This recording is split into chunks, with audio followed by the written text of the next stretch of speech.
सीधी सीधी सी बात है, हम अपना घर से भोग रहे हैं, अपने कर्मों का फल भोग रहे हैं, और हमसे कोई आकर के ये सबको छोड़ो प्रभु का ज्ञान कर, तो भाई हमें तो बुरा रहे ब्रह्म के ज्ञान से। हाँ, ब्रह्म का ज्ञान करो। तुलसीदास ने कभी ऐसा उपदेश नहीं दिया। उत्तर कांड में कहा है तुमसे, बाल कांड को समझो, अयोध्या कांड को समझो, और अरण्य कांड को समझो, किष्किंधा कांड को समझो, बाकी के सब कांडों में जिस प्रकार से जीवन व्यतीत करना चाहिए उस तरीके से जीवन व्यतीत करो। और जब तुम कर्म बंधन से मुक्त होने के कगार पर आ जाओ, तब तुलसीदास ने कहा बड़े भाग मानस पावा, जन धावा, साधन राम मुक्त द्वारा, और देव न पाए पर लोग जो पयत लोग पावे देव धुन पछताए, और काला ही कर्म में ठीक हो रहे। भाई को समझ लो। अभी हमारे गुलाब सिंह के जयपुरा में हमारे साथ कचौरा के वो उनकी पत्नी भी थी और वो भी ये दोनों सत्संग में आते थे।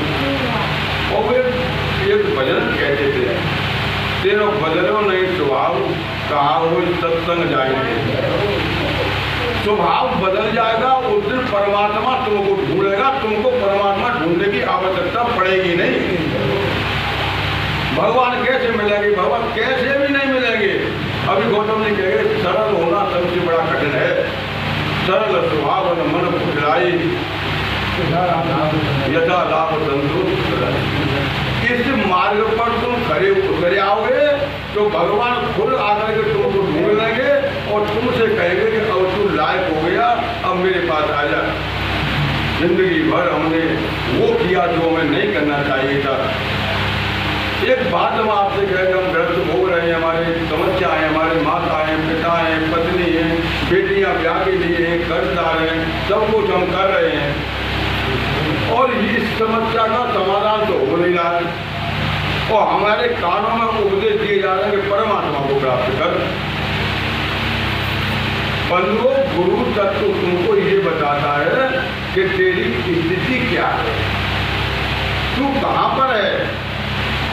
जो व्यक्ति शरीर में जी रहा है, ध्यान देना मैं क्या कह रहा हूँ, कि जो व्यक्ति शरीर में ही जी रहा है उसके लिए ब्रह्म ज्ञान का उपदेश वर्जित है, उसको नहीं करना चाहिए। और जो व्यक्ति शरीर से ऊपर उठ गया है उसके लिए लोग उपदेश मत करो तो ज्ञान हो जाएगा, और करो तो ज्ञान हो जाएगा। हमारी समस्याओं का समाधान जहाँ होता है उसी को सत्संग कहते हैं। एक थोड़ा सा टाइम नहीं है, मैं आपको केवल दो बात कहूँगा कि एक तालाब में मछली पड़ी थी और ब्रह्मज्ञानी गुजर रहे थे वहाँ होकर, और मछलियाँ कूद रही थी, ऊपर नीचे कूद रही थी। और ब्रह्मज्ञानी ने कहा कि ये क्या जिंदगी है। तो मछलियों से कहा, मछलियों इससे निकल करके देखो, सड़कों पे आओ, कोठियों में आओ, किलों में जाओ, सत्संग में जाओ, ये जिंदगी उछलने में बीत जाएगी।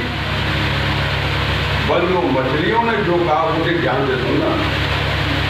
मछलियों ने ये कहा कि तुम्हारी बात तो हमें बहुत अच्छी लग रही है, लेकिन हमारे सामने दिक्कत ये है कि हम किससे बाहर निकलती मर जाएंगे। तो फिर तुम्हारा उपदेश कौन सुनेगा, हमको कौन प्राप्त करेगा। कालभूषण जी से, वो रोमन ऋषि से कालभूषण ने यही कहा था कि प्रभु की भक्ति में मैं लीन हूँ, आप मुझे उपदेश दें तो भक्ति का उपदेश दें, साकार ब्रह्म के लिए मुझे उपदेश करें। और रोमन ऋषि बोले इसे करूँगा। तो ये तुलसीदास जी ने उत्तरकांड में हमें संकेत दिए हैं कि जो व्यक्ति जहाँ जी रहा है, हमारे सारे कर्म शरीर के हो रहे हैं, हम न सत्य बोल सकते हैं न किसी। अच्छा, एक विशेष बात और है कि हमने अनुभव तो किया नहीं, दूसरों के अनुभव के सारे हम बोले। बंधुओं, अपने अपने अनुभव अपने अपने होते हैं। दो पंथ चल रहे हैं, एक कबीरदास जी से, तुलसीदास जी से। कबीरदास जी कहते हैं कि राम का नाम लेने से कुछ नहीं होगा, और तुलसीदास जी कहते थे कि जो कुछ होगा वो राम का नाम लेने से होगा। महान संत हैं, उनके अंदर मतभेद तो हो सकता पर मनभेद नहीं हो सकता। जिस बात को कबीर कह रहे हैं उस बात को तुलसी कह रहे हैं, और उसी बात को जो है अगर हम अपना अनुभव कर लें कि राम का भजन किया, 2 मिनट तो बैठे नहीं, राम का कभी नाम लिया नहीं, और 2-4 शब्द कह दिए भाव भावन हालत हो, अरे तुम 10 मिनट बैठो। और भाव का मतलब क्या है कि आप भगवान में विश्वास कर लो कि हाँ मैं जो कर रहा हूँ रूप और नाम 2 उपाधि है। आप जिस समय नाम का उच्चारण करें और जिसके नाम का उच्चारण करें उसका रूप भी तुम्हारी आंखों के सामने आना चाहिए, ये तुम्हारा भाव है। अभी हम आवाज देंगे भैया गिरिराज, तो आवाज देने से पहले गिरिराज जी की शक्ल हमारे सामने आ जाएगी, ऐसे गिरिराज हैं। ये तो हो गया भाव। और कुभाव क्या हो गया कि भाई आम है चाहे नहीं आम है, शकल आए या नहीं आए, शकल की जगह पर दुनिया भर के खरपतवार उपज आए, हमारा संसार आए, हमारा परिवार आए, तो तुलसीदास ने ये कहा कि देख तुम बैठ जा। भाव कुभाव, कुभाव से तुम्हें मतलब विश्वास बैठो, और बैठ बैठ करके कभी न कभी क्यों वो चेतन तत्व है, राम का नाम जो वो जड़ नहीं चेतन है।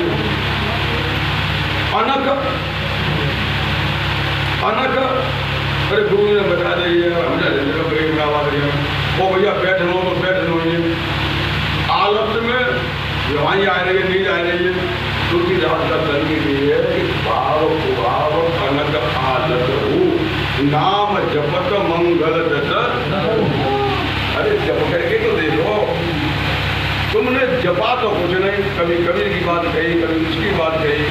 अरे जिस दिन तुम आसन पर बैठ, ध्यान देना बंधुवर, जिस दिन तुम आसन पर बैठ कभी 10 मिनट बैठो, 5 मिनट बैठो, 2 मिनट बैठो, लेकिन ध्यान देना ये संसार है। संसार खुली आंखों से कम दिखाई देता है, और बंद आंख कर लो उसका बिगड़ा रूप दिखाई देता है। बहुत सुंदर। जैसे तुम भजन के लिए बैठोगे तो जो इन नेत्रों से नहीं दिखाई दे रहा है वो सारे तमाशे तुम्हें दिखाई देंगे, और उन तमाशों को खत्म करना है तो भाव कुभाव अनक आलत जैसे भी हो वैसे भगवान के नाम होता है।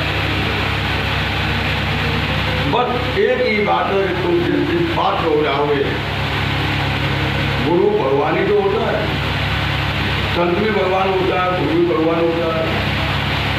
तो संत को प्राप्त करने के लिए पहले तो संत बनना पड़ेगा। संत कभी भी असंतों से बात नहीं करते। जब आप संत बन जाओगे तो संत तुम्हारे पास आएंगे, और संत जिस समय तुम्हारे पास आ जाएंगे तो तुम्हें संत बना करके ही छोड़ेंगे, चाहे कुछ भी हो जाए। लेकिन तुम संत के पास जाओगे तो संत को समझोगे नहीं, बैठोगे नहीं, मजाक उड़ाओगे, वहां से चले आओगे। इसलिए आप जिस दिन पात्र बन जाओगे वो बंधुओं घर से है ये। मैं आप देखा नारद जी को काय का दाम मिला था, नारद जी को दंड मिला था इस बात का कि पहले जो है योनि की वो सृष्टि नहीं थी, शंकर को मात्र से पुत्र पैदा हुए ब्रह्मा जी, और नारद जी का ये काम था वो पुत्र पैदा करते वो सन्यासी बना देते।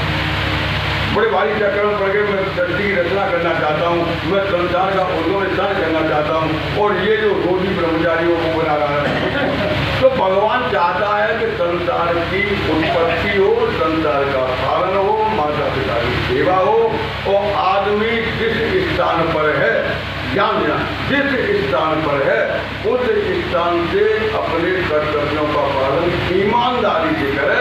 अगर वो पिता है तो पिता का कर्म निभाए, पत्नी है तो पत्नी का कर्म निभाए, पुत्र है तो पुत्र का निभाए, पुत्री है तो पुत्री का निभाए। जिस दिन ऐसा हमारे साथ हो जाएगा फिर आपको कहीं घूमने की जरूरत नहीं है।